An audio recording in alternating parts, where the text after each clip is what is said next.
கர்த்தருடைய பரிசுத்த நாமத்துக்கு மகிமை உண்டாவதாக. இன்றைக்கி கூட என்னாகமம் 2ஆம் அதிகாரத்தை வந்து பார்க்க போகிறோம்.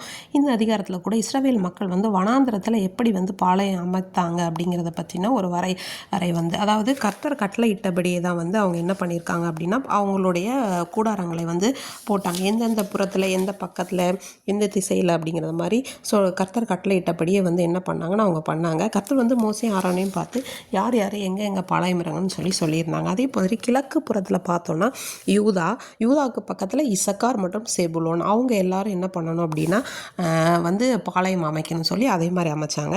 அடுத்ததாக வந்து என்னன்னு சொல்லி பார்த்தோன்னா தெற்கு புறமில் வந்து ரூபனுக்கு அடுத்ததாக வந்து பார்த்தோன்னா காத்து, சிமியோன், அவங்க வந்து பாளையம் அமைக்க வேண்டும். அடுத்ததாக மேற்கு புறம் பார்த்தோன்னா எப்ராயிம் கோத்திரத்தார். இந்த எப்ராயிம் கோத்திரத்தார் பக்கத்தில் மனேசேயும் பென்யமீனும் என்ன பண்ணுவாங்கன்னா கோத்திரம் அது பாளையம் அமைக்கணும் அப்படின்னு.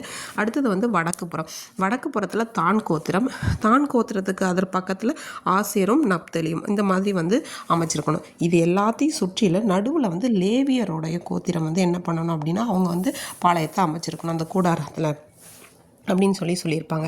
இப்போது இந்த கிழக்கு புறத்தில் யூதா சொல்லி பார்த்தோம்ல, யூதா அப்படிங்கிறது எதை குறிக்குது அப்படின்னா முன்னோடியானவர்கள், அவங்க வந்து ஒரு முன்னோடியாக இருக்கிறாங்க அப்படின்னு சொல்லி. தெற்கு புறத்தில் இந்த ரூபனோடது வந்து என்னன்னா அவர் வந்து ஒரு முதல் பிறப்பு, அவரோட இதை வந்து குறிக்கிறாங்க. அடுத்து மேற்கு புறத்தில் நம்மளுடைய எப்பிராயும் அப்புறம் மனாசே, பென்யமீன் அவங்கள வந்து பாலம் இறங்கியிருப்பாங்க. அது வந்து பெருகுதலை குறிக்கிறது. அடுத்ததாக வடக்கு புறத்தில் வந்து என்னென்னா ஆசேர், அப்புறம் நப்தலி, அப்புறம் தான் கோத்திரம், இது வந்து என்னென்னா இவங்களுடைய பாளையம் இறங்குறது நியாயத்தை வந்து குறிக்குது அப்படின்னு சொல்லிட்டு.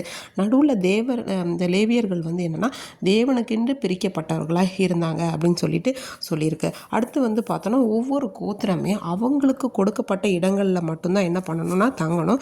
யாருமே வந்து என்னென்னா அவங்களுக்கு பிடிச்ச மாதிரி சுயமாக வந்து இடம் வந்து மாறக்கூடாது அப்படிங்கிறத வந்து இது வந்து சொல்லியிருக்காங்க.